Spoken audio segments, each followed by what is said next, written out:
Hello जी पप्पू बाबा, आपने मेरा सवाल सुना? हाँ जी, हमने आपका सवाल सुना और हम यही रिक्वेस्ट करेंगे आपसे।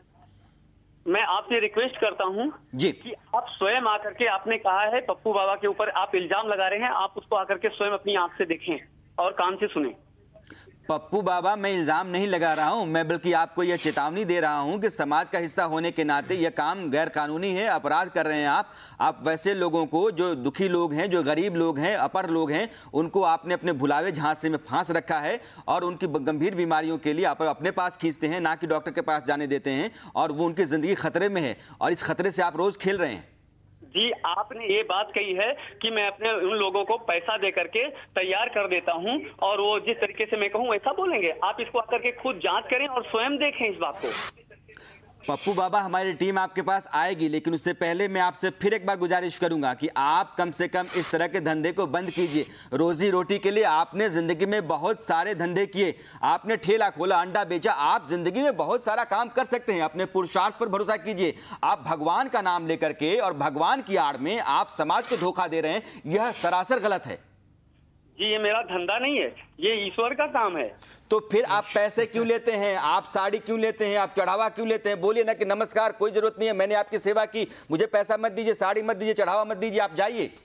अरे आप उसको आकर के देखिए तो क्या होता है। आप जो देख रहे हैं, पैसा दे रहे हैं, क्या दे रहे हैं, किसी से मांगने नहीं जाता हूँ।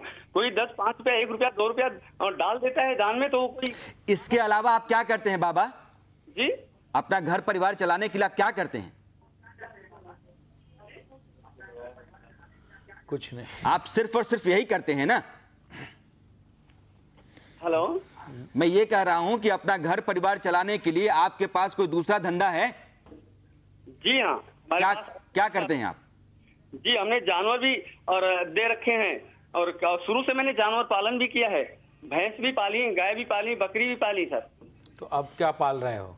नहीं, तो क्या आप मवेशियों के पालने से आपकी रोजी रोटी चल जाती है? और हेलो जी बोलिए पप्पू बाबा। जी हाँ, खेती भी की हमने। अब क्या कर रहे हो? नहीं, आपने क्या किया? आपने तो बहुत धंधे किए हैं बाबा। आपने खेती भी की, आपने मवेशी भी पाल लिया, आपने अंडा भी बेच लिया, ठीक है। मैं ये कह रहा हूं कि आपको अपने कर्मों पर विश्वास क्यों नहीं है, अपने हाथ पर विश्वास क्यों नहीं? आप भगवान के आड़ में लोगों को धोखा क्यों दे रहे हैं बाबा? आप मत कीजिए ऐसा, मैं इसे यही कह रहा हूं। गलत है ये।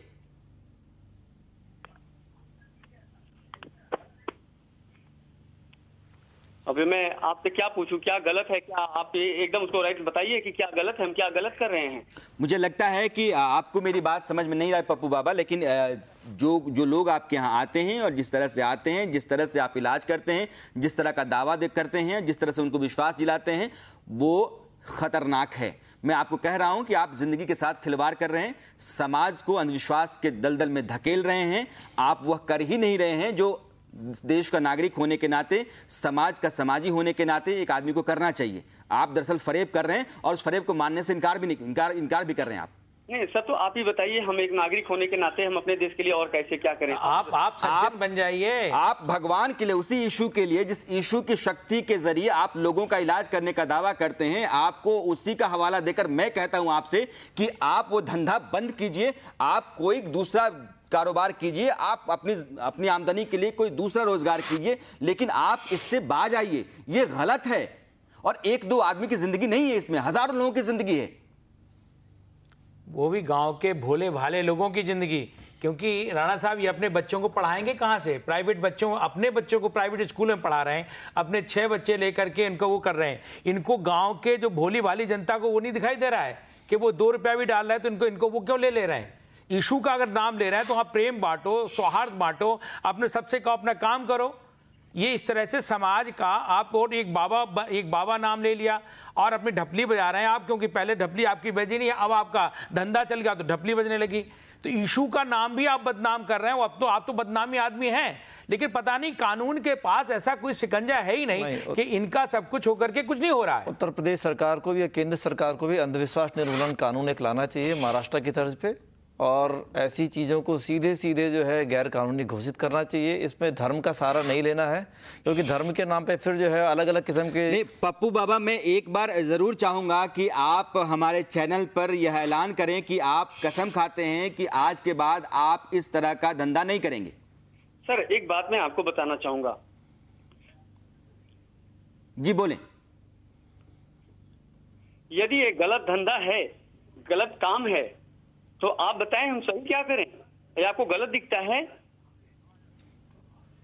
आप बाबा जी मुझे लगता है कि आपने भी अपनी आंख और अपनी समझ पर पट्टी बांध रखी है, या फिर आप मानने को तैयार नहीं है कि मैं जो कह रहा हूं वो सही कह रहा हूं, आपको सही सलाह दे रहा हूं, नेक सलाह दे रहा हूं। आपके लिए भी जिंदगी मुश्किल हो जाएगी। आप क्यों नहीं समझते हैं? जी सर, मैं आपको 100 बातों की एक बात बता देना चाहता हूं। जी आप इसको प्रमाणित कर दीजिए, मैं गलत हूं। कहाँ क्या कैसे प्रमाणित चाहते हैं किस आप? तरह का प्रमाण चाहते हैं कि आप गलत हैं? एक काम कीजिए, एक आदमी है जिसको मर्ज है और उसको आप इलाज कीजिए उसका, और हम वो उसके ठीक हो पास जाए। डॉक्टर भेज देंगे वहाँ पर और वैज्ञानिक भेज देंगे और देखते हैं कि आपका इलाज कितना सही है, कितना गलत है। और दूसरी बात यह है कि जितने भी देश नहीं के नहीं, अंदर आप किस तरह से चाहते हैं कि हम साबित कर दें, उसके बाद आप धंधा बंद कर देंगे? आप बताइए। मैं देखिए, ये जो इलाज है मेरे हाथ का नहीं है, ये इलाज तो स्वयं यीशु करते हैं, वो करता है। अरे पूरे देश का इलाज कर सकते हैं प्रभु, जी बिल्कुल नहीं कर पूरे सकते। देश का हॉस्पिटल बंद करा दें। देखिए, उसके सामने सर झुकाते हैं, उससे मांगते हैं। कोई अपने पिता से मांगता है तो क्या वो पाता नहीं है? अगर यीशु से मांगेंगे तो क्या वो देगा नहीं? मेरे को तो नहीं मिला भाई, मैंने भी मांगा था कई बार, यीशु से मांगा, प्रभु से मांगा। अच्छा बाबा, भगवान से ये मांगा। बताइए कि अगर आप लोगों के लिए मांगते हैं, आप यीशु से यही कहिए ना कि मुझे रोज चावल दाल दे जाओ, मुझे अपना तेल दाल सब्जी दे भूखे जाओ। ना रहे कोई, इतने लोग आप भूख से मर दिक्कत रहे हैं। नहीं है ना, आप यीशु से यही मांगिए ना। सर एक बात बताएं हम आपको ना, जी खाना बना के रख दिया जाए और कहा जाए कि यार आप खाओ नहीं, यीशु आके खिलाएंगे, तो ऐसा कैसे होता है? हमको उसका कर्तव्य करना पड़ता है। ये कर्तव्य आप ये कर रहे हैं, लोगों को गुमराह पप्पू करके बाबा, कर- लेकिन आप मानने को तैयार नहीं हैं। आपकी दलील बहुत घटिया है, दोयम दर्जे की है। हम आपको लगातार समझाने की कोशिश करते रहे हैं और मुझे लगता है कि आप यह समझेंगे बहुत जल्दी कि आप जो कर रहे हैं वो सही नहीं कर रहे हैं। और यह जो यीशु के नाम पर और दिव्य शक्ति के नाम पर लोगों को आप गुमराह कर रहे हैं, यह अपने आप में अपराध है। इस अपराध के लिए आपके खिलाफ कार्रवाई होगी, इसमें कोई दो राय नहीं है। लेकिन आप अगर अपनी मर्जी से अगर बदल जाते हैं तो मुझे लगता है कि यह ज्यादा अच्छा होगा कि आप अपनी मर्जी से बदल जाएं। आपको यह नेक नियति आए, आपके भीतर यह विवेक जागे कि आपने अब तक जो कुछ भी किया है ठीक है, हमने बंद किया और आज के बाद से हम एक आम आदमी की तरह बेहतर जिंदगी जिएंगे। बहुत बहुत शुक्रिया आपका पप्पू बाबा, लेकिन इस उम्मीद के साथ कि आप शायद आज रात में सोचेंगे, समझेंगे और अपना फैसला कल सुबह से बदलेंगे और एक नई जिंदगी जिएंगे। अपने सभी मेहमानों का मैं बहुत बहुत धन्यवाद करना चाहता हूं इस शो में शामिल होने और अपनी राय रखने के लिए। तो वक्त हो चला है आपसे विदा लेने का, लेकिन मैं एक जरूर कहूँगा कि ब्रेक के उस पार भी खबरों का सिलसिला बना रहेगा, इसलिए आप बने रहिएगा हमारे साथ।